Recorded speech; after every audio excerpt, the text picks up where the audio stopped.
नमस्कार। जय श्री राम।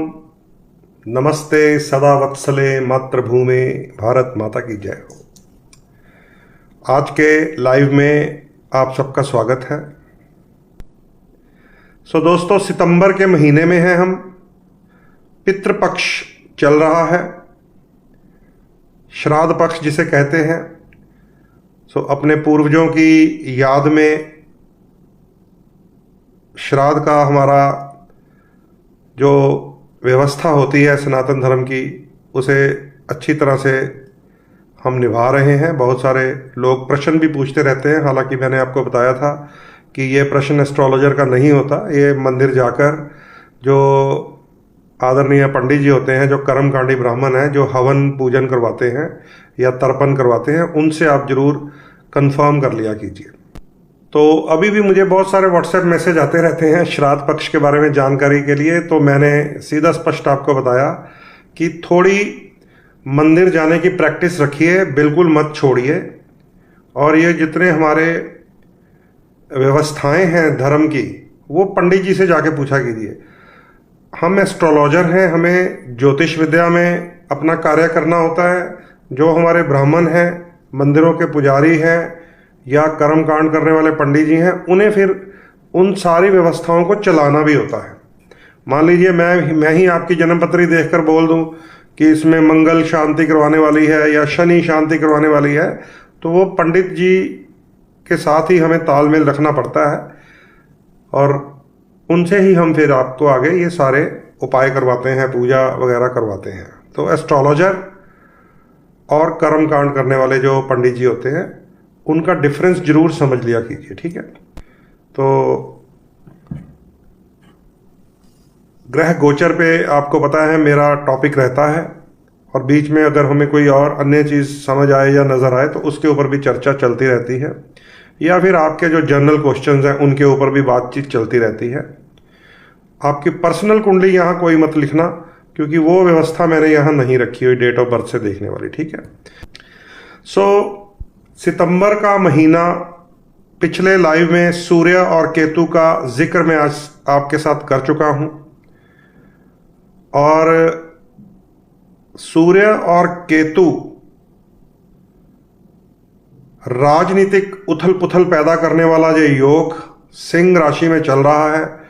और अब आप अपने आसपास की घटनाओं में देख रहे होंगे, फ्रांस जल रहा है, नेपाल जल रहा है। उससे पहले जापान के प्रधानमंत्री ने अपना पद छोड़ दिया। चंद्र ग्रहण के बाद ये 3 दिन लगातार हमें 3 न्यूज़ मिली। तो ये सितंबर के महीने में 17 सितंबर तक सिंह राशि में अभी सूर्य और केतु का योग, अभी सूर्य और केतु का योग चलता रहेगा। सूर्य और केतु, राजनीतिक उथल पुथल। प्राइवेट जीवन में हम जब देखते हैं तो अपने ही जिसको कहते हैं ना कार्यालय में उथल पुथल, क्योंकि ये एक राज व्यवस्था भी होती है, काम करने की व्यवस्था भी मानी जाती है।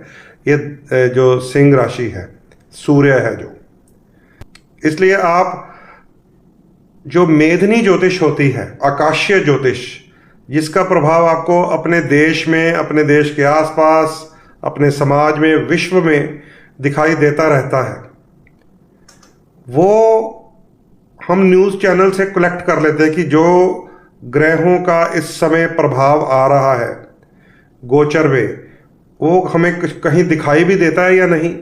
तो ये सूर्य और केतु का जो योग है, इसके बारे में तो आप सबको याद होगा कि 14 अगस्त को भी लाइव किया था मैंने, वो यूट्यूब पे पड़ा हुआ है। मतलब 15 अगस्त को चेंज हुआ था ये, 16 को। उससे पहले ही जब मैंने लाइव में आपसे बातचीत की थी तो मैंने आपको बताया था कि सूर्य और केतु के कारण संसार के प्रधानमंत्रियों पर, राष्ट्रपतियों पर, कई राष्ट्रों पर मंडराएगा एक खतरा। वो अभी भी यूट्यूब पे पड़ी है, आप जाके देख सकते हैं, सूर्य और केतु का मेल जिसका टॉपिक है।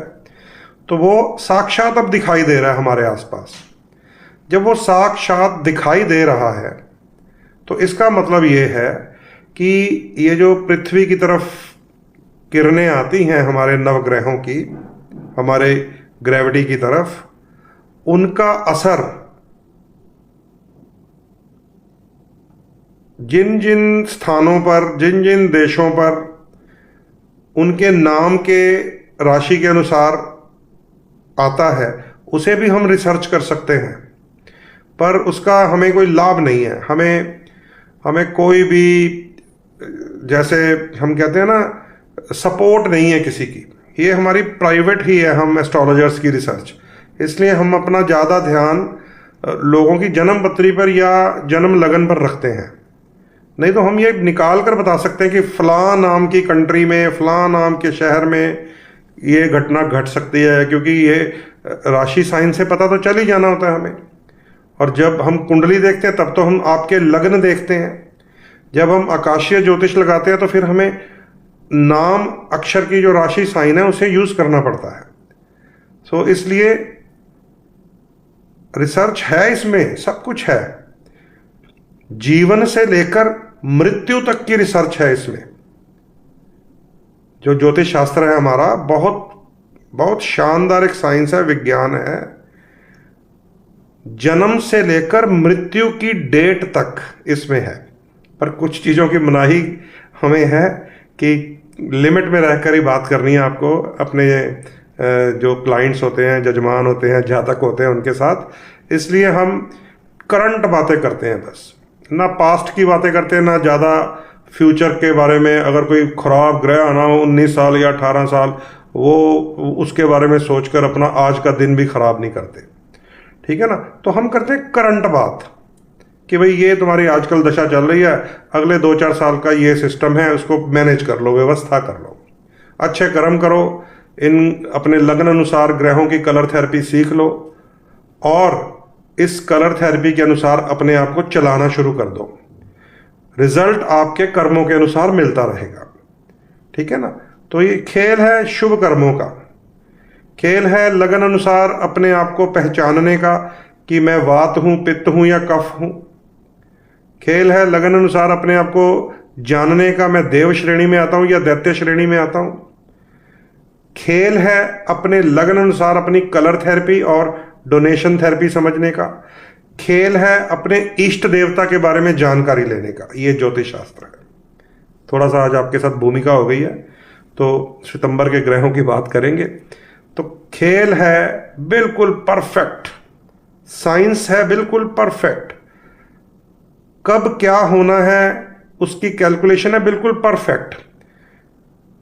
कई बार हमारी कैलकुलेशंस हमारी बताई हुई बातों से मैच नहीं करती, ये मैं मान सकता हूं, क्योंकि हम जब टाइम बताते हैं कि 1:40 पर हुआ था, कुछ किसी को पता नहीं होता।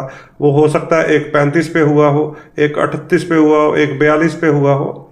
तो इसलिए कुछ लोग पूछते हैं शादी कब होगी, वीज़ा कब लगेगा, किस महीने में चांसेस है। तो हम 3-4 महीने का उन्हें गैप लेकर बात बोल देते हैं कि इन 4 महीनों में या इन 3 महीनों में ये योग बन सकते हैं, क्योंकि इतना हमें मार्जिन लेना पड़ता है। किसी के पास उसका टाइम ऑफ बर्थ परफेक्ट नहीं है, किसी के पास भी, ठीक है ना। मेरे पास अपना नहीं है, जो मुझे मेरे मदर ने बताया, हमने उसके अनुसार कुंडली बनाई, देखा कि ये लगन के साथ फेस मिल रहा है, आदतें मिल रही हैं, तो हाँ जी बिल्कुल वही है। तो बस उसको लेकर चलते हैं हम लोग। इसलिए जो ज्योतिष शास्त्र की कैलकुलेशन है वो बिल्कुल परफेक्ट है। वो तो सटीक बताती है किस दिशा में शादी होगी,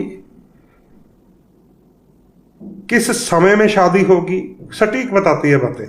लेकिन क्योंकि हमारी जो टाइमिंग है उसकी करेक्शन करना बड़ा जरूरी होता है। आजकल बहुत सारे हमारे महान एस्ट्रोलॉजर हैं जो करेक्शन भी करते हैं टाइमिंग में, कुंडली भी बदल देते हैं, लगन ही उड़ा देते हैं कई। तो ऐसे भी लोग हैं। चलता रहता है रिसर्च का काम, जिनको जो सूट कर जाए वो फिर उसी को पकड़ लेते हैं, ठीक है।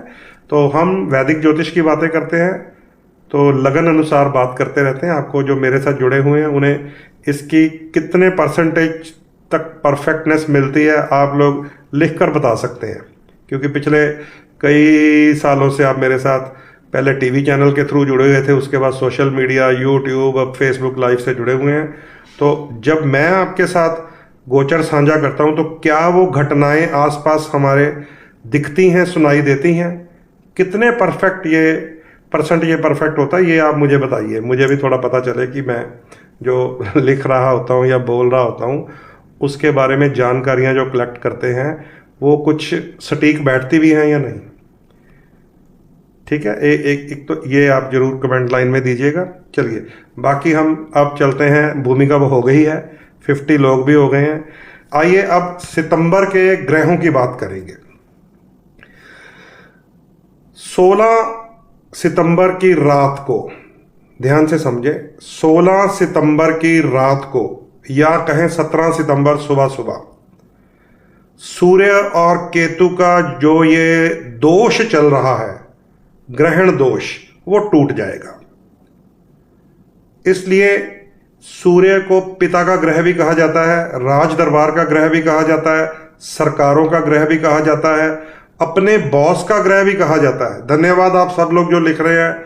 विशाल जी ने लिखा है 100% है, कपिल जी ने 100%, राजवीर जी ने 100%, सुभाष जी ने 100%, एनके जी ने 100%, अमित जी ने 100%। तो 100% तो मैं नहीं मानता हूं अपने आप को, पर मेरा प्रयास रहता है कि चलो 90% से प्लस हमें जाना चाहिए। तो ये चीज़ें हम कोशिश करते रहते हैं। आप सबका धन्यवाद जो जुड़े हुए हैं, दिव्या शर्मा जी, आशीष चौधरी जी, सबका स्वागत। तो आइए अब करते हैं अपना काम। ठीक है, सूर्य और केतु का योग 17 सितंबर को टूट जाएगा। सूर्य देव सिंह राशि से निकलकर कन्या राशि में प्रवेश कर जाएंगे और ये 30 दिन का गोचर होता है और 30 दिन अब वो नेक्स्ट साइन में रहेंगे, कन्या राशि में। ये आप लोग नोट कर सकते हैं। 17 सितंबर से लेकर 17 अक्टूबर तक अब सूर्य कन्या राशि में चले जाएंगे। लेकिन याद रखना, सितंबर अभी बाकी है। 16 सितंबर तक तो आपको अपने आसपास राजनीतिक उठापटक, हलचल दिखती रहेगी। अपने ही पिता के साथ कई लोगों के मतभेद हो जाते हैं जब सूर्य खराब हो, अपने ही बॉस के साथ मतभेद हो जाते हैं सूर्य खराब हो। सरकारी राजनेता जो होते हैं या गवर्नमेंट ऑफिसर होते हैं, उनके सर पे फिर कोई ना कोई तलवार लटकती है, चाहे उनका ट्रांसफ़र होने की, चाहे उनके कोई पिछले रिकॉर्ड खुल जाते हैं। सूर्य जब भी राहु या केतु से स्पर्श करता है, इसीलिए हमारे ज्योतिष शास्त्र में उसे सूर्य ग्रहण कहा गया है। ठीक है, इसलिए इसे समझ लीजिए। 17 सितंबर तक अभी रहेगा, तो आप सब लोग सतर्क रहिएगा। क्या करना है, कैसे बचाव है, हमारे पिछले लाइव में है जो आपको यूट्यूब पर भी मिल जाएगा। ठीक है, वहाँ आप जाकर इसको देख सकते हैं। एक तो ये है सितंबर का चेंज। सितंबर में ही मंगल भी चेंज होंगे, शुक्र भी चेंज होंगे, बुध ग्रह भी चेंज होंगे, सूर्य भी चेंज होंगे। सूर्य, मंगल, बुध और शुक्र, यानी कि 4 ग्रह राशि परिवर्तन करेंगे। ब्रह्मांड में बहुत बड़ी हलचल हो जाती है जब ग्रह ऐसे राशियां परिवर्तन करते हैं ना।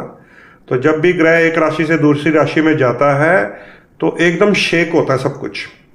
हम तो बात कर रहे हैं जहां हो रहा होता है, वहां पर पता चलता क्या हो रहा है। तो मंगल, अब ध्यान से समझ लीजिए, क्योंकि मंगल का बहुत बड़ा रोल है हमारे शरीर में कष्ट के साथ, झगड़ों के साथ, बीमारियों के साथ, ब्लड संबंधित प्रॉब्लम्स के साथ। मंगल अगर इम्बैलेंस हो, असंतुलित हो, तो बहुत शरीर को कष्ट आते हैं। बीपी किसी का हाई हो जाता है, किसी का लो हो जाता है, किसी के मसल वीक हो जाते हैं। तो मंगल ग्रह जो है अब 14 सितंबर से 27 अक्टूबर तक, नोट कर लीजिए, तुला राशि में चले जाएंगे। अब तुला राशि होती है शुक्र की, जो दैत्यों के गुरु हैं शुक्राचार्य जी, और मंगल होते हैं देव ग्रुप के ग्रह। तो इसको आप समझ सकते हैं कि मंगल तुला में जाकर क्या करेगा, लाभ देगा या नहीं देगा, क्योंकि देव ग्रह मंगल दैत्य गुरु शुक्राचार्य जी के घर में जा रहा है। एक तो ये ध्यान रख लीजिए, इसके बारे में अभी डिस्कस करेंगे। सूर्य का चेंज मैंने बता दिया आपको 17 सितंबर, मंगल का चेंज बता दिया 14 सितंबर। अब आइए शुक्र भी चेंज होंगे। शुक्र ग्रह बहुत खराब स्थिति में जा रहे हैं, पहले बता देता हूं। सिंह राशि में जा रहे हैं, जहां पर पहले से अभी सूर्य और केतु का मिलन हुआ पड़ा है और सूर्य के कारण उथल पुथल है संसार में। अब वहां पर केतु के साथ शुक्र भी मिल जाएंगे। 14 सितंबर से लेकर 9 अक्टूबर तक ये शुक्र और केतु का मेल रहना है। शुक्र होती है हमारी रिलेशनशिप, शुक्र होता है हमारे अंदर का उत्साह, शुक्र होता है हमारे लग्जरियस जीवन से जो संबंधित चीजें, शुक्र होता है विवाह का कारक, शुक्र होता है प्रेम संबंधों का कारक, शुक्र होता है आर्टिस्टिक लाइन के लिए सबसे कीमती ग्रह, चाहे वो डांसिंग में हो, एक्टिंग में हो, म्यूजिक में हो, ड्राइंग में हो, कलाकारी में हो। शुक्र ग्रह 8 का ग्रह है, कला का ग्रह है। तो जब शुक्र इम्बैलेंस होता है तो सबसे पहले हमें महसूस होती है रिश्तों में मचती हुई खलबली। जैसे शुक्र पहले राहु के साथ मिल गया था तो आपने देखा था ना, नीले ड्रम से शुरू हो गया था ये खेल। ये सारा सिस्टम जो है ग्रहों की स्थिति से हमारे जीवन में आता है, हमारे आसपास दिखना शुरू हो जाता है।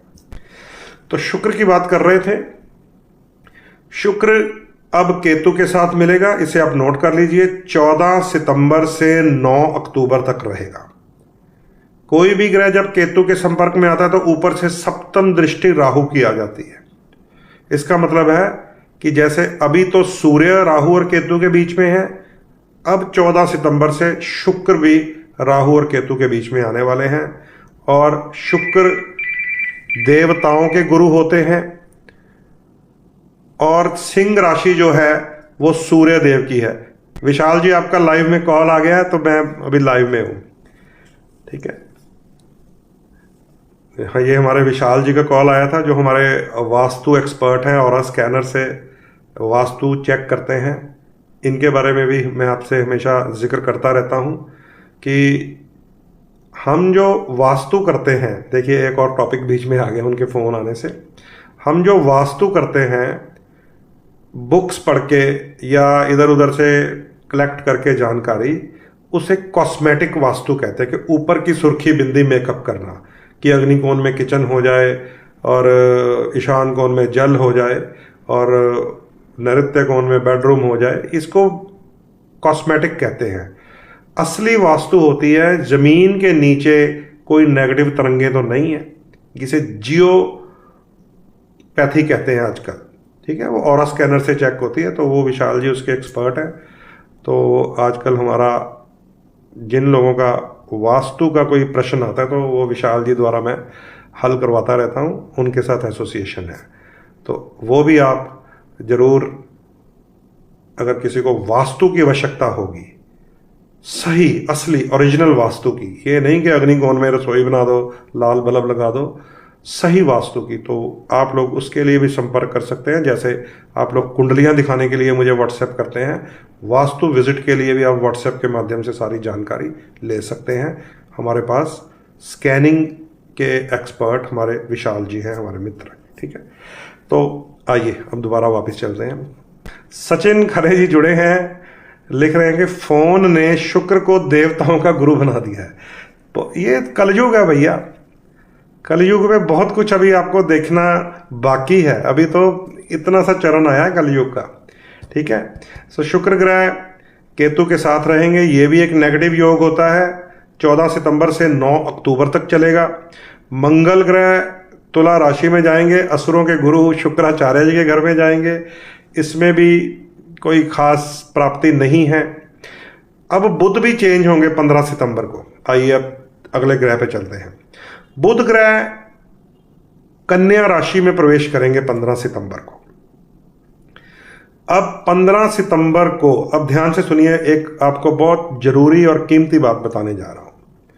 15 सितंबर को बुध ग्रह कन्या राशि में प्रवेश करेंगे और 2 अक्टूबर तक रहेंगे।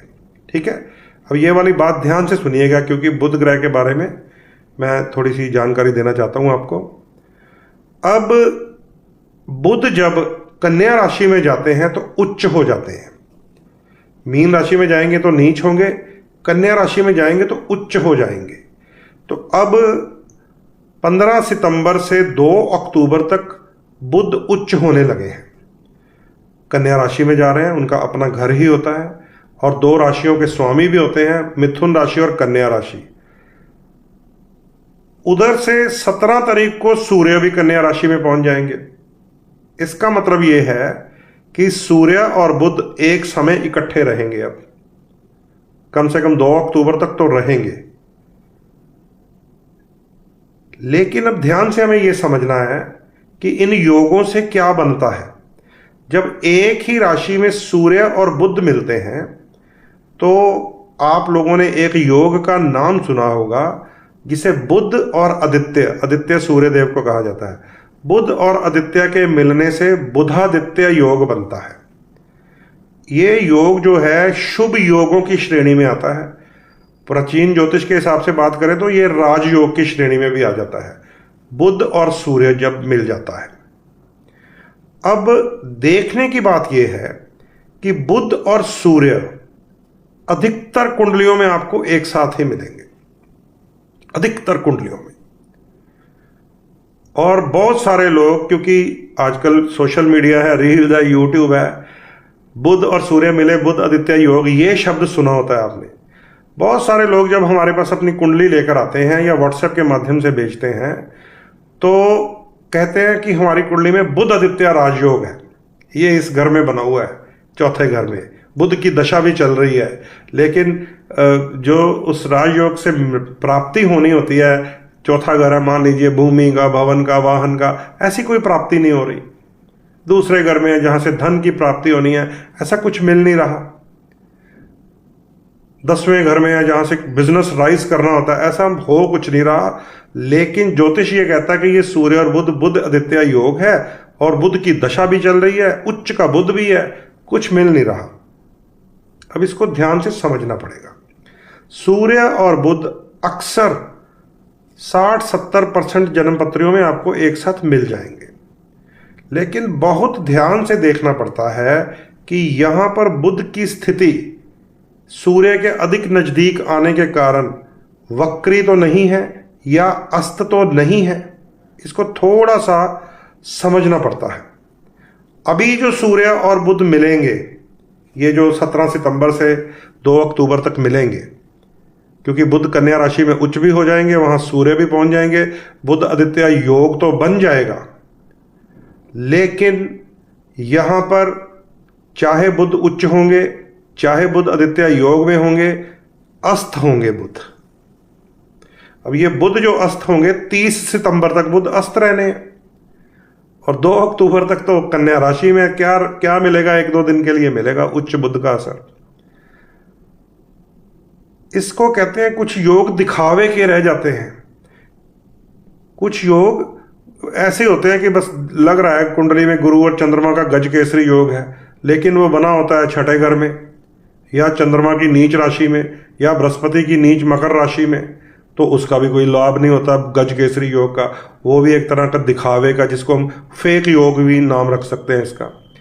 ऐसे ही बुध और सूर्य इस समय इकट्ठे होंगे 17 सितंबर से, लेकिन मैं कह सकता हूं कि फेक योग होगा। वो कन्या राशि हो चाहे मिथुन राशि हो, आपके स्वामी तो बुध हैं।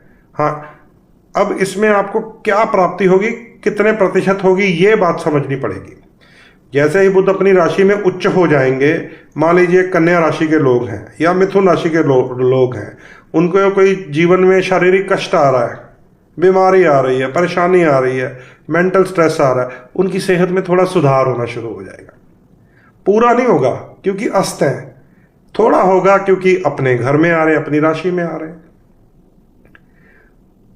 आई होप आप समझ रहे हैं ना। ये बातें है टेक्निकल बात, कुछ बोरिंग भी हो जाती है कुछ लोगों के लिए, क्योंकि बहुत सारे लोगों को एक ही शौक है कि मेष राशि में क्या होगा, वृष में क्या होगा, मिथुन में क्या होगा, जो मैं लगन के अनुसार बताता हूँ। तो ये भी आप मुझे बता दिया कि ये बोर तो नहीं हो रहे ना, फिर मैं अपना टॉपिक ही बदल लूंगा।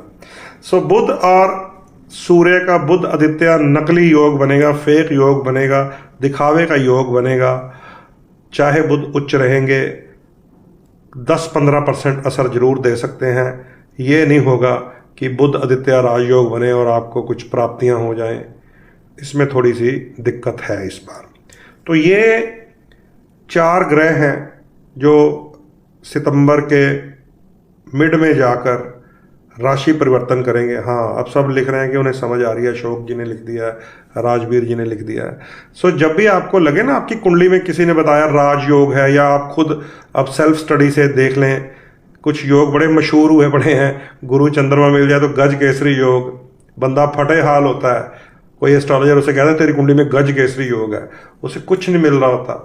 तो फिर देखना पड़ता है ये गज केसरी योग नीच राशियों में तो नहीं है। ऐसे सूर्य बुध का योग, सूर्य शुक्र का योग, बुध शुक्र मिल जाए उसे विष्णु लक्ष्मी योग कहते हैं, चंद्र मंगल मिल जाए उसे अचल लक्ष्मी योग कहते हैं।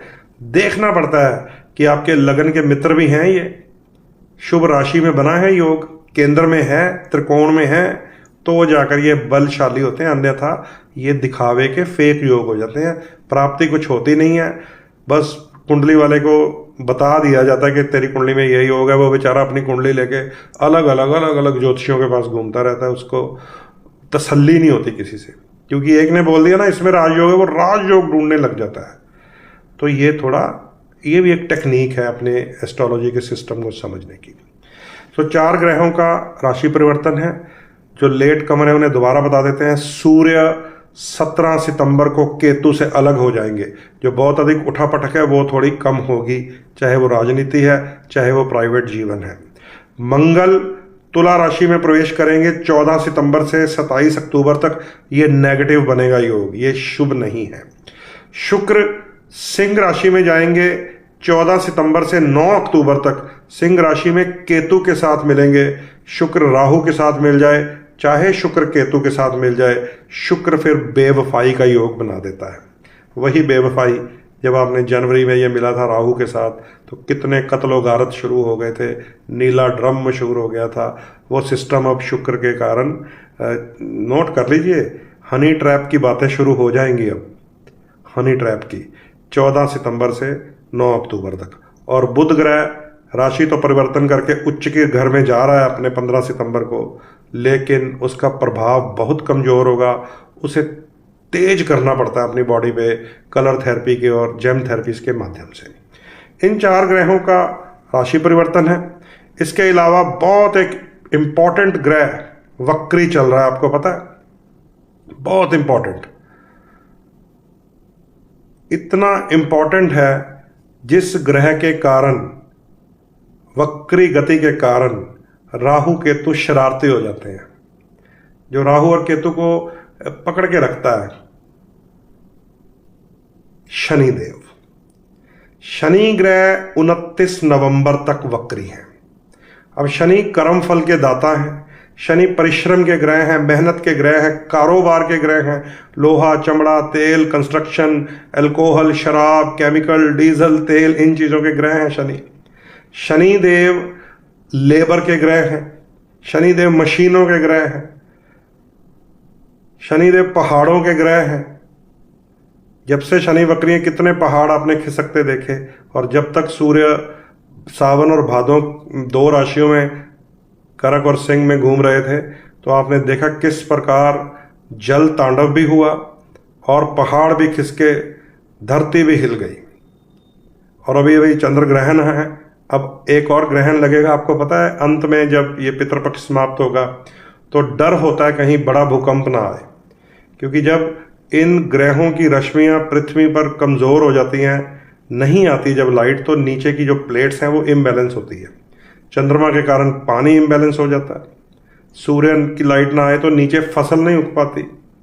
ये चीज़ें अपने आसपास ऑब्जर्व करते रहा कीजिए और ग्रहों की चाल को समझते रहा कीजिए। तो वक्री हैं अभी तक शनि, 29 नवंबर तक जीवन को स्लो कर देते हैं, धीमापन शुरू हो जाता है, प्रॉपर्टीज के काम रुक जाते हैं, लोहे के काम रुक जाते हैं, जनता विद्रोह पे उतर आती है। अगर शनि की रश्मियां नीचे आ रही हो तो जनता टिकी रहती है अपने काम पे, मशीन चल रही होती है। अगर शनि उल्टा वक्री हो जाए तो उछलता है नीचे से फिर शनि का एलिमेंट, जब उछलता है फिर वो सड़कों पे आ जाता है, झगड़े शुरू हो जाते हैं। तो ये अब आप अपने आसपास देख ही रहे हैं, मुझे बताने की ज़रूरत नहीं है। एक तो शनि वक्री है, इसकी तारीख नोट कर लीजिए 29 नवंबर तक। एक देव गुरु बृहस्पति, शुभ कार्यों के कारक ग्रह, अभी शत्रु राशि में गोचर कर रहे हैं, मिथुन राशि में, लेकिन 12 साल बाद अपनी उच्च राशि में भी पहुंचने वाले हैं, कर्क राशि में। एक एक साल का उनका गोचर होता है, 13 महीने कहते हैं कि देवगुरु बृहस्पति 13 महीने एक राशि में रहते हैं। लेकिन इस समय बृहस्पति भी फास्ट स्पीड में, अतिचारी गति में है, जो कर रहे हैं फास्ट करते जा रहे हैं, करते जा रहे हैं, करते जा रहे हैं। बृहस्पति खराब होता है जब उसकी निशानी होती है कि सांस फूलने लग जाता है, ब्रीदिंग प्रॉब्लम आती है, फेफड़ों की प्रॉब्लम आती है, लीवर की प्रॉब्लम आ जाती है, घर के बड़े बुजुर्ग बीमार हो जाते हैं जिनके बाल सफ़ेद हो जाते हैं, उन्हें बृहस्पति का रूप माना जाता है। तो ये लक्षण हमें पता चल जाते हैं कि अब भैया बृहस्पति खराब हो गया। तो बृहस्पति नोट कर लीजिए 18 अक्टूबर तक अपने एंटी प्लैनेट बुध के घर में ही रहेंगे। 18 अक्टूबर को अपनी उच्च राशि में प्रवेश करेंगे, कर्क राशि में। वहां से शांति शुरू होगी, नोट करते जाइए। बहुत सारे लोग पूछते रहते हैं ना, पंडित जी ये सारा शांत कब होगा? तो शांत तो ग्रह नहीं होते हैं, हमें ही उनको मैनेज करना पड़ता है, व्यवस्था अपनी सेट करनी पड़ती है। लेकिन कभी कभी कुछ ग्रहों का गोचर ऐसा आता है कि हमें आसपास शुभ कार्य होते हुए दिखाई देते हैं। सो 2 डेट्स बहुत जरूरी हैं, ये नोट कर लीजिए, क्योंकि ये जो सूर्य मंगल शुक्र बुध मैंने बताया ना, ये वही है कि रिश्ता टूटेगा, सूर्य खराब हो गया तो नौकरी जाएगी, बुध खराब हो गया तो वाणी से गंदी बात निकल जाएगी, मंगल खराब होगा तो फिर झगड़े होंगे, ये होता ही रहेगा। ये 40-40 दिन वाले ग्रह हैं। अगर बृहस्पति उच्च हो जाए, अगर शनि मार्गी हो जाए, तो वो एक शांति की तरफ लेके जाते हैं। फिर 2 डेट्स नोट कर लीजिए, शांति की तलाश में है हम सब। एक तो है उच्च के बृहस्पति की डेट है, वो है 18 अक्टूबर। फिर 1 साल बृहस्पति उच्च रहेंगे कर्क राशि में। दूसरी डेट नोट कर लीजिए जब पूर्ण शांति की बात कर देता हूं, क्योंकि राहु केतु शांत हो जाते हैं उससे, वो है 29 नवंबर, जब शनि देव वक्री से ठीक हो जाएंगे, मार्गी हो जाएंगे। सो ये 2 डेट्स हैं, हमें याद रखनी पड़ेंगी, क्योंकि बीच वाले जो मैंने सूर्य मंगल बुध शुक्र बताए हैं, इनके कारण अभी हर जगह उथल पुथल होने वाली है, होती रहेगी, क्योंकि इनका गोचर ही 40 डेज 50 डेज का होता है। अगले घर में चले जाते हैं, तो अगर शुभ हो तो शुभ असर देते हैं, अगर ऐसे जो मैंने बताया कि ये चारों ग्रह अभी थोड़ा नेगेटिव फैक्टर देंगे तो नेगेटिव रहते हैं। सो ये था दोस्तों ग्रहों का इस महीने का सितंबर का गोचर और शनिदेव का वक्रपन, देवगुरु बृहस्पति अतिचारी गति में। कुल मिलाकर 29 नवंबर नोट कर लीजिए, जब ग्रह आपको कुछ शुभ फल, अच्छे फल देना शुरू करेंगे। ठीक है, और पंचांग में चलते हैं। अब पंचांग में इस समय बृहस्पतिवार है, मैं आपसे बात कर रहा हूं, पंचमी का श्राद्ध। अच्छा चलो, आज का निकल गया। अब ये 21 सितंबर तक चलेगा श्राद्ध पक्ष जो है। 21 सितंबर को अमावस्या है। अमावस्या की तिथि का प्रयोग आप सब लोग कर सकते हैं। जिन लोगों को तिथियों का ज्ञान ना हो, अपने पितरों के, अपने पूर्वजों की जो मृत्यु की तिथि होती है, तो अमावस्या का भी प्रयोग आप लोग कर सकते हैं। 21 सितंबर को रविवार पड़ रहा है और उस रविवार को रवि को भी ग्रहण लगेगा। ये थोड़ा सा सतर्क रहिएगा। हालांकि भारत में इसका प्रभाव नहीं है, पर दुनिया के अलग अलग देशों में जहाँ प्रभाव है वहाँ पर भी तो लोग रहते ही हैं, खासकर हमारे भारतीय रहते ही हैं। तो जब हम वहाँ पहुँचेंगे तो मैं आपको प्रयास करूँगा उन दिनों में, जब 21 सितंबर के पास पहुँचेंगे, ग्रहण के बारे में कुछ जानकारी दूंगा कि दुनिया के किन देशों में अब सूर्य ग्रहण का प्रभाव आएगा। जैसे आपने चंद्र ग्रहण का प्रभाव देख लिया, 3 दिन लगातार हमने ऐसे न्यूज़ सुन लिए चंद्रमा के बाद कि पहले जापान के प्रधानमंत्री ने अपनी गद्दी छोड़ दी, फिर हमारे पड़ोस में नेपाल में हाहाकार मच गया, और अब फ्रांस में भी मचा हुआ है, और अभी सितंबर बाकी है। ठीक है। हाँ, बीच में बहुत सारे लोगों ने मुझे मैसेज कर दिया कि वो जो आपने महालक्ष्मी का जो दिन आता है उसके विषय में ज़रूर जानकारी दीजिए। हालांकि मैं फिर से यही कहता हूँ कि ये सारी जानकारी मंदिर जाके पंडित जी से लिया कीजिए, ये एस्ट्रोलॉजर का काम नहीं है, क्योंकि वो श्राद्ध पक्ष है, वो धर्म का पक्ष है। हम लोग धर्म का पक्ष नहीं लेते, समझे? हम लोग तो टेक्निकल बात कर रहे होते हैं एस्ट्रोलॉजी की। जो कर्मकांडी पंडित है वो बृहस्पति का स्वरूप है, जो एस्ट्रोलॉजर है वो राहु होता है। मैंने तो कितने नेगेटिव बातें भी बोलनी है, तो मेरी जो आवाज़ है, ज्योतिषी के जो मुख से आवाज़ निकलती है वो राहु की निकलती है, और जो हमारे जो ब्राह्मण लोग होते हैं, पंडित जी होते हैं मंदिर में, वो होते हैं साक्षात बृहस्पति। ठीक है।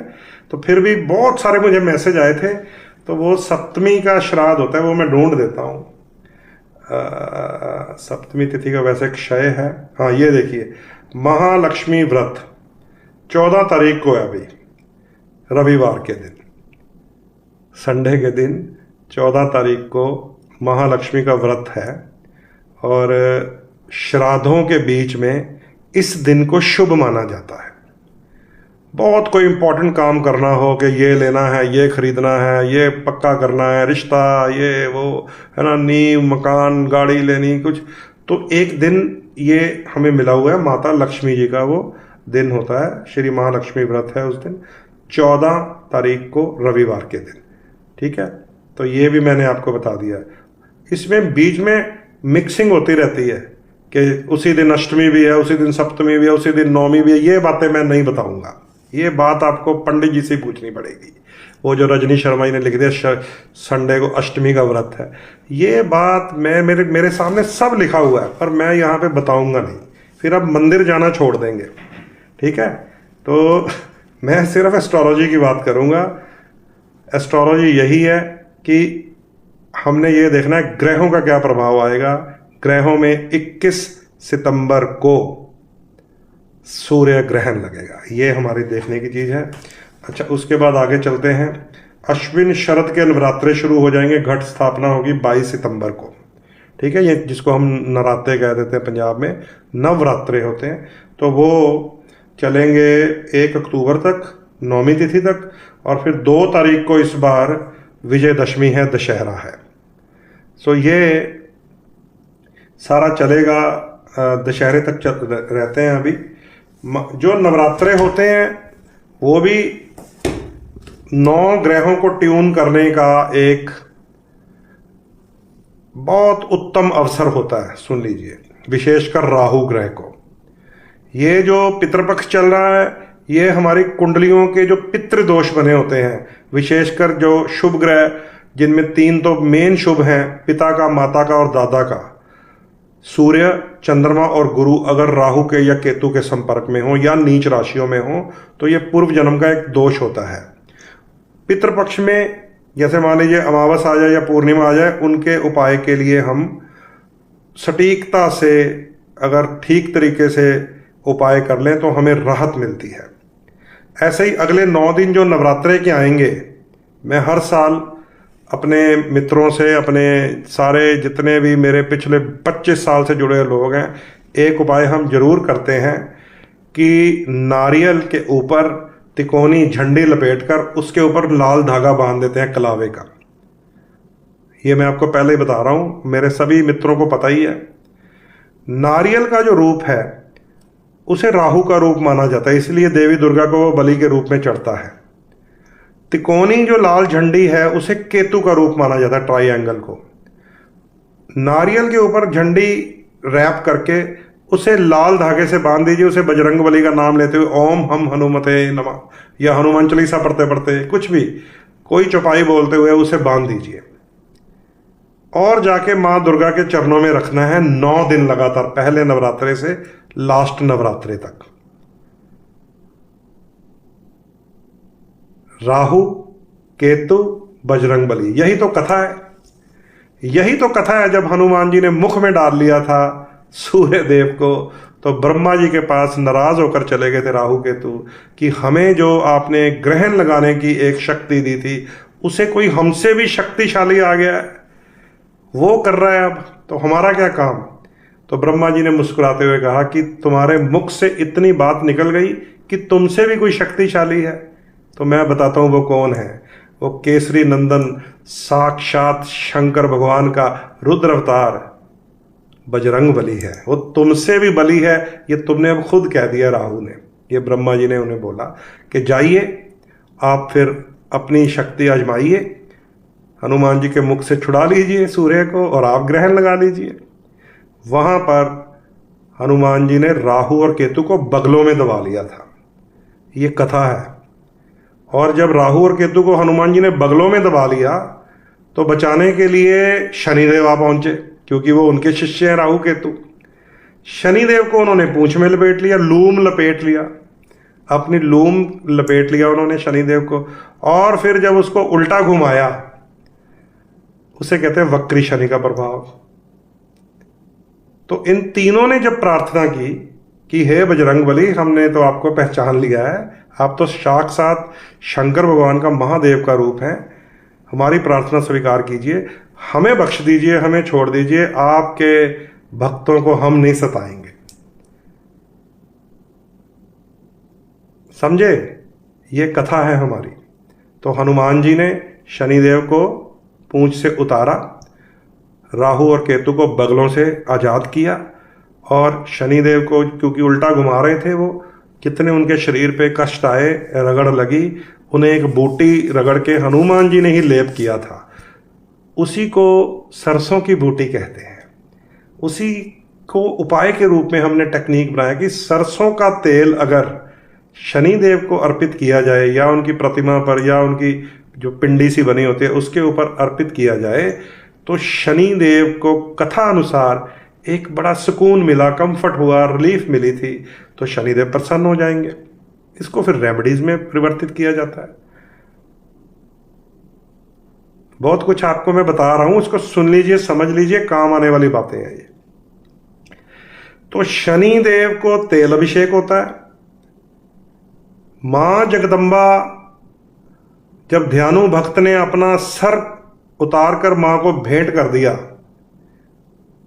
तो मां जगदम्बा ने नारियल का फल प्रकट किया, कहा कि हे ध्यानु, कलयुग में भक्त तेरे जितनी भक्ति ना कर पाएंगे, इसलिए जो लोग नारियल का बलि के रूप में भेंट देंगे, नारियल को भेंट का शब्द दिया है हमने जब मां दुर्गा की कथा चलती है 9 देवियों की, कि जो नारियल की भेंट करते जाएंगे उनके भी कष्ट दूर होते जाएंगे। तो ध्यानु भक्त की कथा पढ़ेंगे तो आपको पता चलेगा कि मां ने ध्यानु को तो दोबारा जीवित कर दिया, पर हम अदना भक्तों के लिए थोड़ा कंफर्ट जोन बना दिया कि नारियल की भेंट मां दुर्गा को करनी चाहिए। और जो मैंने वो टेक्निक बताई है आपको कि नारियल के ऊपर तिकोनी झंडी केतु के रूप में, नारियल राहु के रूप में, ऊपर लाल धागा हनुमान जी के रूप में बांध दीजिए और मां के चरणों में छोड़ना है 9 डेज रेगुलर नवरात्रों में। अब जब वहां आप छोड़ आए, होगा क्या? होगा ये कि ये जो एनर्जीज ट्रांसफर होती हैं पुजारी जी के थ्रू, पंडित जी के थ्रू, क्योंकि वो इधर से आया उधर दे दिया, इधर से आया उधर दे दिया, ये मंदिर में चल रहा होता है। तो जब पंडित जी ने वो कलावा खोल दिया हनुमान जी से और झंडा अलग कर दिया और नारियल अलग कर दिया, करने वाला स्वयं ब्रह्मा यानी कि बृहस्पति ब्राह्मण के रूप में, समझ गए बात को? तो वो बृहस्पति के रूप में पंडित जी अपना कर्म करते हैं, नारियल खोल देते हैं, झंडा किसी भक्त ने मांग लिया चरणों को लगा के दे दिया, नारियल किसने मांग लिया उनको देते रहते हैं। हालांकि इसके ऊपर भी थ्योरी है नारियल के विषय में, मैं अब यहाँ से नहीं बोलूँगा, ठीक है। तो वो जब खुलता है ब्राह्मण के हाथ से, तो वो ब्रह्मा जी ने ही कहा था कि जाओ छुड़वा लो हनुमान जी से, तो वो ब्राह्मण है।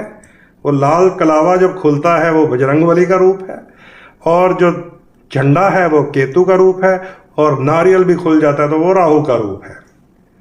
तो ये इस प्रकार फिर राहु और केतु से मिलने वाले कष्ट शांत होते हैं नवरात्रों में। बाकी 9 ग्रह भी नवरात्रों में शांत होते हैं। उसके लिए जितनी हम घट स्थापना करते हैं उनमें सभी 9 ग्रहों का ही रूप होता है। तो वो नवरात्रों के आसपास जाएंगे जब फिर मैं आपको बताऊंगा कि कुंभ क्या होता है, उसमें जल क्या होता है, आम के पत्ते क्या होते हैं, रेता क्या होती है, खेतरी बीजना क्या होता है, मीठा प्रसाद क्या होता है, काले चने क्यों डालते हैं मीठे प्रसाद में, नमकीन काले चने। ये अब नवरात्रों का सब्जेक्ट रहने दीजिए, ठीक है।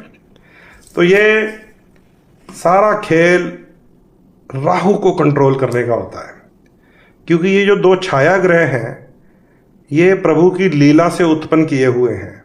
प्रभु ने इनको अमृत पिलाया था। ये ना समझे कि इन्होंने भेष बदल लिया था तो विष्णु जी को पता नहीं है। ये सारा खेल होता है प्रभु का, क्योंकि उन्होंने कर्म नियंत्रण करने के लिए भी व्यवस्था पैदा करनी है। उन्होंने पिंड ग्रहों को तो अलग अलग डिपार्टमेंट दे दिए, अलग अलग पोर्टफोलियोज दे दिए, लेकिन कर्म नियंत्रण करने के लिए प्रभु के 2 पार्षद हैं, जय और विजय।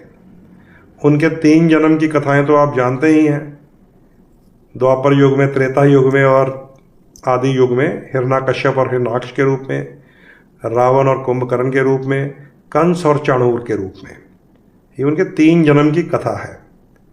और फिर वो अपने जो काउंसलर्स होते हैं, पार्षद होते हैं, उन्हें काम पे लगाते हैं। उन्हें फिर वो राहु केतु का रूप देते हैं। जय और विजय ही हैं ये अंदर से, सब प्रभु की लीला है। तो जय और विजय विष्णु जी के ही पार्षद हैं, राहु केतु के रूप में अपना रोल अदा कर रहे हैं। तो वो अगर गणपति जी के 10 दिन आए, वो भी राहु कंट्रोल, क्योंकि गणपति जी का खुद रूप ही राहु का है, हाथी का रूप है। एक दंत हो गया इसलिए वो गणपति हो गए। अगर पूरे 2 दांत हो तो हाथी बन जाता है। उनके साथ एक चूहा घूम रहा होता है, वो केतु का रूप होता है, मूषा जिसे कह देते हैं। वो भी राहु कंट्रोल करने के दिन है। पितृपक्ष चल रहा है, ये भी राहु से मिलने वाले कष्टों को कंट्रोल करने के लिए इन दिनों में पितृदोष की शांति करवाइए, पूजा करवाइए, श्राद्धों में अपने पूर्वजों के श्राद्ध कीजिए, ताकि अगले जन्म में हमारे बृहस्पति, सूर्य और चंद्रमा खराब ना हो। अब पिछले जन्म में तो जो करके आ गए कि गुरु राहु का चंडाल दोष है, सूर्य राहु का ग्रहण दोष है, चंद्र केतु है, चंद्र शनि है, वो पूर्व जन्म के दोष है। उन्हें तो हम कलर थेरेपी और रेमेडी से निकालते हैं। पर इस जन्म के जो हमारे माता पिता हैं, दादा दादी हैं, परदादा तक, तीसरी पीढ़ी तक, उनके जरूर पूर्वजों के नाम से दान पुण्य तर्पण जो भी आप करते हैं श्राद्ध कीजिए, ताकि अगला ना खराब कर बैठे हम। और उसके बाद जो नवरात्रे हैं वो माँ दुर्गा के 9 रूप हैं। फिर रावण का वध होगा। ये दीपावली की अमावस्या तक, जिसको कार्तिक अमावस कहते हैं, ये थ्योरी है कि लक्ष्मी घर में तब प्रवेश करेगी कि पहले गणपति पूजन हो, फिर पितर खुश रहें, फिर माँ के 9 रूप को आनंद से हम मनाएं, फिर अपने अंदर के अहंकार को, बुराई को रावण के रूप में मारें, फिर जाके आएगी त्रयोदशी, नरक चतुर्दशी और कार्तिक अमावस्या पे माता लक्ष्मी छम छम करती हुई उन्हीं घरों में प्रवेश करती है जहां ये पूर्ण विधियां सही तरीके से की जाती हैं। तो ये चीजें आप इसको जरूर समझ लीजिए, क्योंकि अब जो हम आजकल देखते हैं, हम संतों की वाणी सुनते हैं, कथाएं सुनते हैं, बड़े बड़े जो महाराज हैं वो क्या कहते हैं, नाम जप कीजिए कहते हैं ना। वो कहते हैं छोड़ दो सारे राहु केतु शनि मंगल को छोड़ दो, नाम जप कीजिए, आपको किसी ग्रह से कोई प्रभाव नहीं होगा। आदरणीय प्रेमानंद जी को आप सुना कीजिए। अब वो आपको नाम जाप करने का ज्ञान देते हैं, तो बिल्कुल एक स्पष्ट और अच्छी और सही जानकारी देते हैं। अगर आप सही तरीके से नाम जाप करें तो फिर ये जो कुंडलियां हैं, ये दोष हैं, ये पितृदोष हैं, ये प्रभावहीन होने शुरू हो जाते हैं। लेकिन शब्द एक इस्तेमाल कर रहे हो, लेकिन नाम जाप करने का जो स्तर है वो होना चाहिए मीरा जैसा, वो होना चाहिए भक्त प्रहलाद जैसा, वो होना चाहिए भक्त ध्रुव जैसा। अगर उस लेवल तक हम जा सकते हैं तो हमें इन टेक्निक से फिर छुटकारा मिल जाता है। हमारी वाणी में भी है, नाम जपो जी राम जपो जी ऐसे ऐसे, ध्रुव प्रहलाद जपे हो जैसे। हमारे सिख भाई जो वाणी पढ़ते हैं उन्हें पता है इस शब्द के बारे में। राम जपो जी ऐसे ऐसे, ध्रुव प्रहलाद जपे हो जैसे।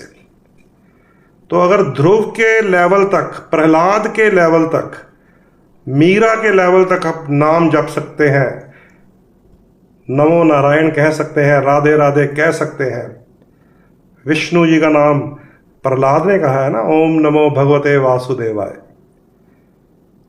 उस लेवल तक जाना पड़ेगा। ये नहीं है कि सैटरडे को इवनिंग की पार्टी है, क्लब जाना है, संडे को फैमिली के साथ फिर फिल्म देखने जाना है।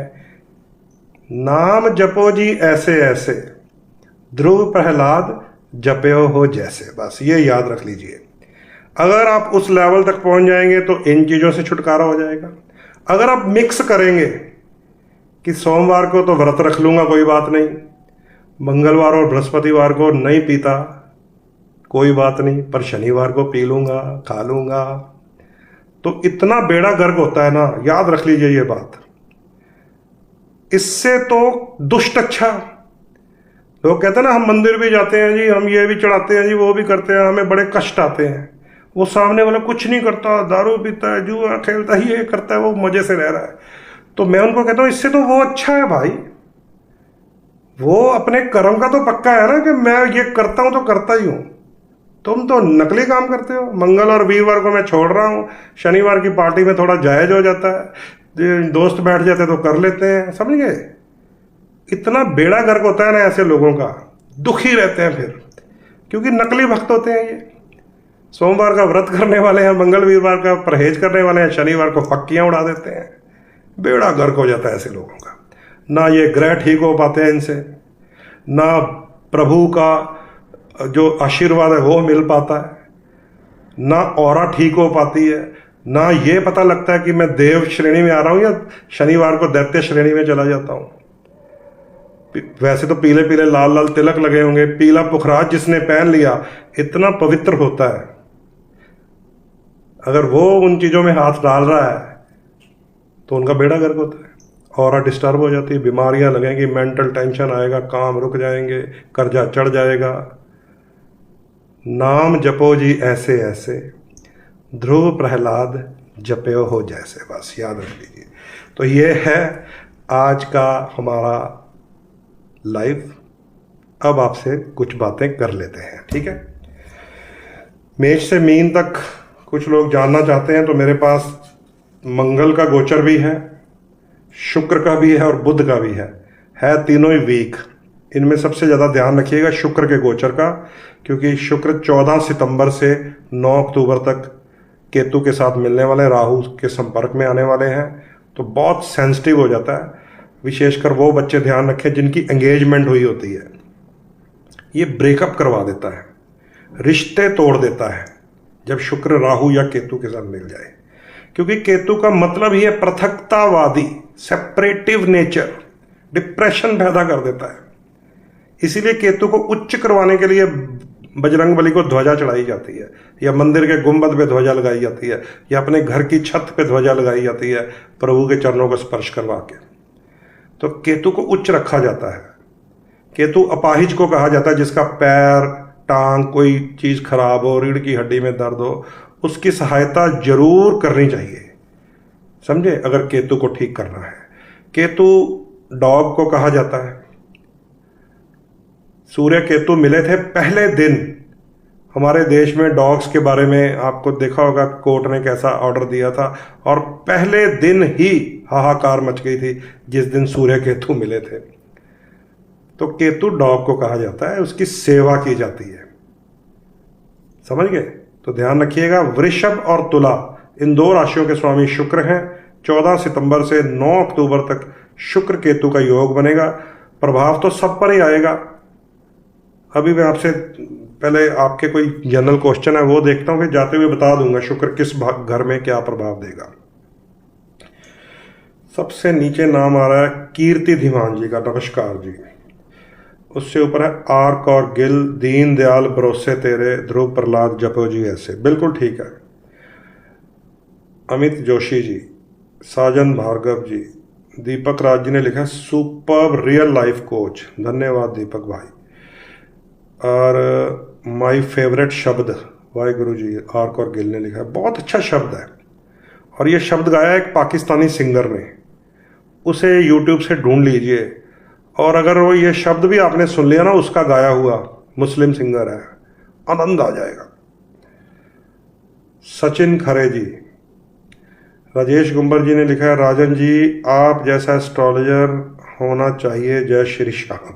धन्यवाद जी, थैंक यू। मैं बिल्कुल प्रैक्टिकल और जनरल बात करता हूँ, कोई इधर उधर की रील नहीं है, ठीक है ना। जो ग्रह बोल रहे हैं वो मैं बोल रहा होता हूँ। सचिन जी ने कहा कि इस बार 9 दिन ये करता हूँ, जरूर कीजिए। नारियल, उसके ऊपर लाल झंडी, उसके ऊपर लाल धागा बांधकर माँ के चरणों में रखिए, पंडित जी ने खोल दिया तो किस्मत खुल जाएगी। उषा रानी जी राम राम। शरण मेहता लिख रही आई एम लेट। नवरात्रों के बाद नारियल का क्या करना होता है, इसको भी विसर्जन कर सकते हैं, कंजकों में बांट सकते हैं, क्योंकि ये देवी का हिस्सा होता है। इसीलिए मैंने कहा था अभी नहीं बोलूँगा मैं। नवरात्रों का जो घट स्थापित नारियल होता है वो आपका हिस्सा नहीं है, वो राहु का सिर है, जिसे कुंभ पे रख के हम दुर्गा सप्तशती सुनाते हैं कि शांत हो जाए। और लास्ट वाले दिन देवी का हिस्सा होता है वो, कंजकों की प्लेट में ही जाना चाहिए, जो उनका भोजन की प्लेट होती है।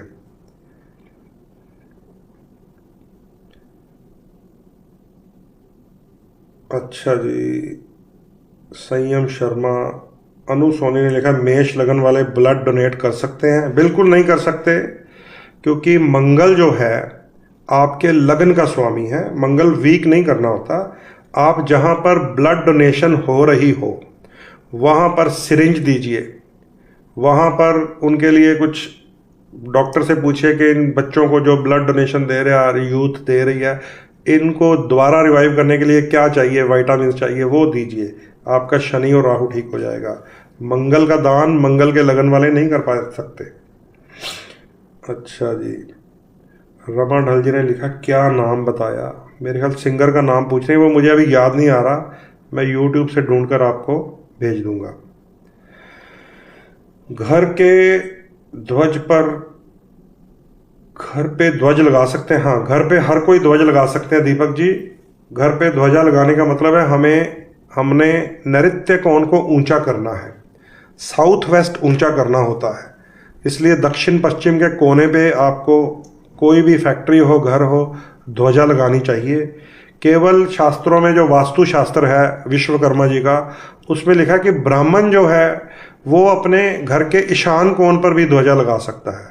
वो मैंने जब उसको स्टडी किया, मैंने सोचा ये सिर्फ निशानी होएगी कि अगर किसी के ईशान कोण में ध्वजा लगी है तो वो पंडित जी का घर होगा, निशानी के लिए। अदरवाइज अगर वास्तु को ठीक करना है तो साउथ वेस्ट ऊंचा करना होगा। ईशान कोण में मत लगाइएगा आप लोग, क्योंकि वो फिर ईशान ऊंचा हो जाएगा। वो वहां पर स्थापना करवाई होगी जहां पर 24 घंटे प्रभु का नाम जाप, उनको भोग लग रहा है, वस्त्र बदले जा रहे हैं, स्नान कराया जा रहा है, चरनामत निकाला है, वो पंडित का घर होता है। तो वो जो नॉर्थ ईस्ट की ध्वजा है वो एक निशानी है। आपको पता होगा बजरंगबली जब लंका पहुंचे तो पूरी लंका में उन्होंने दुष्टों को देखा, एक घर को छोड़ दिया, क्योंकि वहां पर स्वास्तिक बना हुआ था, ओम बना हुआ था।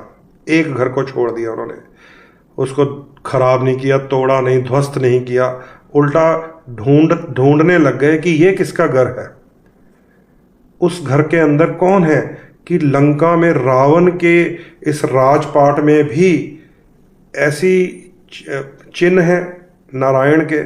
तो अंदर जाकर जब उन्होंने देखा कि वो विभीषण की कुटिया थी, समझे, तो विभीषण की कुटिया में जब उन्होंने स्वस्तिक बना हुआ देखा, ओम बना हुआ देखा, तो उसको स्पर्श नहीं किया। तो वहां पर देव क्रोध भी नहीं होता, याद रख लीजिए। हनुमान जी तो देव हैं, देव भी क्रोध नहीं करते जहां पर ये ईश्वर के हम चिन्ह अंकित कर देते हैं। तो ध्वजा आप लगा सकते हैं, लेकिन साउथ वेस्ट में, नॉर्थ ईस्ट में नहीं लगा सकते, ठीक है। कर्ट से बात करने से शुक्र ठीक रहेगा दैत्य लगन वालों का। हाँ, ये भी आप ठीक लिख रहे हैं। कल मेरे बेटे का जन्मदिन है, कोई जनरल रेमेडीज बताइए कुंभ लगन वालों की। देखिए, कुंभ लगन है तो आपके बेटे का शनिदेव का लगन है, तो उनको एंटी लगन की सबसे अग्रेसिव चीज दान करनी चाहिए, जिसमें फिर वो मंगल आ जाता है, एग्रेसिव होता है गुस्से का। तो लाल वस्तुएं कम से कम वजन का 10वां हिस्सा दान करने चाहिए, जिसको दसबंध कहते हैं जन्मदिन पे। अधिक से अधिक वजन बराबर भी दान कर सकते हैं आप, ठीक है। रमनदीप ने लिखा है जी, पंडित जी बुध के कन्या में जाने से कर्क लगन का फॉरेन का कुछ चांस है, क्योंकि मैं ग्रीन थेरेपी कर रहा हूँ। कर्क लगन वालों के लिए बुध का तीसरे घर में जाना हो जाएगा ना, कन्या में, तो इतना रिलेशन तो नहीं बनता भाई। हाँ, 12वें घर का स्वामी जरूर उच्च हो जाएगा, ठीक है ना, क्योंकि वो विदेश का स्वामी है। तो आप थेरेपी लेते रहिए, कुछ परसेंट फर्क देना है, क्योंकि उसने उच्च होना है। तो आप थेरेपी वाला जो आपने वर्ड लिखा है वो मुझे अच्छा लगा, तो ग्रीन थेरेपी यूज कीजिए। कर्क लगन का 12th लॉर्ड उच्च होने जा रहा है विदेश का, उसमें फायदा होगा, आपका जोर लगेगा, क्योंकि पूरा उच्च नहीं है, वो अस्त है, आपका थोड़ा जोर लगेगा। विशाल जी ने लिखा है, सिंह लगन वाले ग्रीन कलर पहन सकते हैं? 100% पहन सकते हैं, क्योंकि आपके लिए वो धन स्थान का और लाभ स्थान का, यानी कि 11वें और दूसरे घर का स्वामी होता है बुध। बुध अगर कुंडली के 6, 8, 12 में भी हो तो भी आप पहन सकते हैं, यानी कि आपका लाभेश या धनेश कमजोर हो गया हो तो भी आप उसको यूज करें, ताकि आपको धन आए या पैसा आए या लाभ मिले, प्रमोशंस मिले। तो ये आप कर सकते हैं, बिल्कुल अच्छा क्वेश्चन है। सरीन जी ने लिखा है कि 18 सितंबर को जन्मदिन है, क्या उपाय कर सकते हैं धनु लगन और मकर राशि? मकर राशि शब्द मेरे साथ मत यूज किया कीजिए जब तक साढ़सती ना हो, फिर कंफ्यूज कर देते हैं कि अब आपको मकर शनि का उपाय बताएं या धनु बृहस्पति का उपाय बताएं। समझिए बात को, मकर का उपाय बताऊं या वो शनि है, या लगन का उपाय बताऊं? अब आप ही बताओ कि मेरी थ्योरी क्या है, जिसे हम त्रिकोण थ्योरी कहते हैं, धर्म त्रिकोण, लगन पंचम नवम, पता चलेगा आपको। वृषभ लगन में केतु शुक्र का क्या करें? वृषभ लगन जो है सचिन जी, शुक्र जो है केतु के साथ मिलेगा, आपके लगन का स्वामी है, चतुर्थ भाव में रहेगा। वैसे तो शुक्र चौथे घर में आ जाए तो बहुत सारी सुविधाएं मिलती हैं, आपको केतु का दान करना है, खाली शुक्र का नहीं करना। शुक्र जो है उसे आपने धारण करना है ओपल या डायमंड के रूप में। केतु की चीज़ों में खटास आती है, सो खट्टी चीज़ों का डोनेशन आप कर सकते हैं, जहाँ पर लंगर वगैरह चल रहा हो, या किसी अपाहिज की हेल्प कीजिए, डॉग की हेल्प कर दीजिए, हनुमान जी को ध्वजा चढ़ा दीजिए। केतु उच्च कर लीजिए तो ठीक, केतु की डोनेशन कर दीजिए तो ठीक। केतु का एक स्टोन होता है लहसनिया, भूल कर भी मत पहन लेना। राहु का गोमेद और केतु का लहसनिया, जिसने जिसने पहना खराब काम हो जाता है। पंडित सतवंत शर्मा गुरमुखी, ब्लेसिंग्स, आशीर्वाद सतवंत शर्मा जी। हाँ, सरीन जी ने लिखा लगन पंडित जी, तो लगन अगर आपका धनु है तो आपको एंटी प्लैनेट का दान करना पड़ेगा, बृहस्पति का नहीं, ठीक है। बृहस्पति का एंटी क्या होता है? शुक्र, क्योंकि वो देवगुरु है, वो असुर गुरु है। तो धनु लगन वालों के लिए शुक्र वैसे भी छठे घर का स्वामी भी है, तो आप दूध की बनी हुई मिठाई बच्चों में बांट सकते हैं, दान कर सकते हैं। इस तरह फिर आपका वो जो छठा घर है उसका जो अंश है कुछ ठीक होना शुरू हो जाएगा, क्योंकि शुक्र खराब होना है अब तो ब्रेकअप का टाइम आ रहा है।